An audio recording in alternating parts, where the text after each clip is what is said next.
At exactly 3 a.m., a man heard something coming from his attic.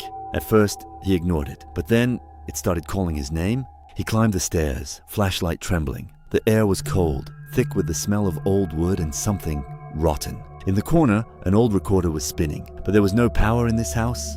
The voice coming from the tape wasn't human. It was his own voice, from a future he hadn't lived yet. Some recordings should never be found. File 002, the attic recording. His name was Ethan Cole. He had just moved into a small, quiet house. Everything seemed normal. Everything was perfect. Until the first night. The house felt different in the dark, cold, unwelcoming, still. Then, at exactly 3 a.m., something changed. He woke up. Not because of a sound, not because of the cold. He woke up because of a feeling, the crushing weight of a presence, right beside him. Like someone else was awake in the house, watching, waiting. Ethan wasn't alone. He was never alone in this house. And whatever was there with him, it was finally ready to meet him. It was exactly 3 a.m. when the silence finally broke. The next night, it happened again. 3 a.m., this time, Ethan heard it. A faint sound above him. Tap, tap, tap from the attic. Ethan stared at the ceiling, frozen, listening. He didn't even dare to breathe. He wanted to look away, but the sound held him captive. A rhythmic knocking from a room that should be empty. Then the tapping stopped, and in the suffocating silence, the handle began to turn. Some doors are locked for a reason, and some noises are better left uninvestigated. Sleep well, if you can. The sound didn't stop. It grew louder, a rhythmic, agonizing noise. Scratch, drag, like something heavy was being hauled across the attic floor. Ethan sat paralyzed, his kitchen lit only by a flickering bulb. He looked up. The ceiling groaned. Something was moving slowly right above him.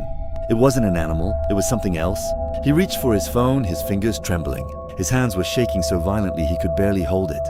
He needed to call for help, but the silence that followed was much worse. The next night he made a decision. He wouldn't ignore it anymore. At 2:59 a.m., he was already awake, watching the clock, waiting. It started as a typical night. Quiet, still, just the low hum of the refrigerator and the ticking of the clock. I was just about to drift off when I felt a sudden chill, a weight in the air that wasn't there before. I looked at the clock. The clock changed, 3 a.m., the witching hour, and instantly, the world felt different. The sound started, a low rhythmic scratching, louder than before. It wasn't the wind, it wasn't the house settling. Right above me. This time, it sounded like footsteps, heavy, deliberate, walking right toward the spot where I lay. But I live on the top floor, there is no one above me. It started with a sound, something heavy moving above me. Everyone said I was imagining it, but I know what I heard. I can't just ignore it anymore. I need to see for myself. The air feels colder as I get closer, like the house itself is holding its breath. One step at a time, that's all it takes. If something is up there, I need proof. The heavy steps, they stopped right here, just behind this wood. Here goes nothing. I hope I'm wrong about this. Oh no, wait, what is that? No! Ethan stepped onto the first stair. Every creak echoed like a warning. He reached the top. The air was cold, smelling of ancient dust and forgotten things. Ethan lifted his phone light. The beam was thin, barely fighting back the dark. The attic looked empty, just a void of silence. Old boxes, layers of dust that hadn't been disturbed for decades. Silence, so loud he could hear his own heartbeat thumping in his ears. Then his light moved to the corner, slowly, deliberately. And he saw it, the first sign that he wasn't alone. A figure crouched, completely still, too thin, too long. And then it moved, slowly, its head turned toward him. Slowly, the dark thing stood up, its long limbs stretched unnaturally. And then it finally happened. Then it slowly began to smile. A wide, jagged grin appeared, an absolutely and completely impossible smile. Ethan stepped back, retreating into the cold darkness. But the thing didn't walk. It moved toward him, closing the distance between them, without taking a single step on the ground. Gliding effortlessly through the grainy hallway, silently the screen fades to black.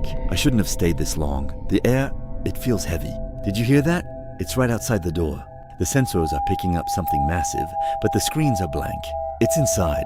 God, it's already inside. There's nowhere left to run. It's following the signal. It's coming down. It's right here. No. Ethan was obsessed with the shadows in his apartment. He started recording everything, hoping to catch what was watching him. Last night, the recording finally stopped. Police found Ethan's phone the next day. The video was still there. But Ethan was gone. No signs of struggle. No broken doors. Nothing. But investigators noticed something disturbing. In the last frame of the video, the thing wasn't just looking at Ethan. It was looking directly into the camera. And just before the video ended, it whispered, "You saw me too." They say curiosity killed the cat. But in this house, curiosity is an invitation.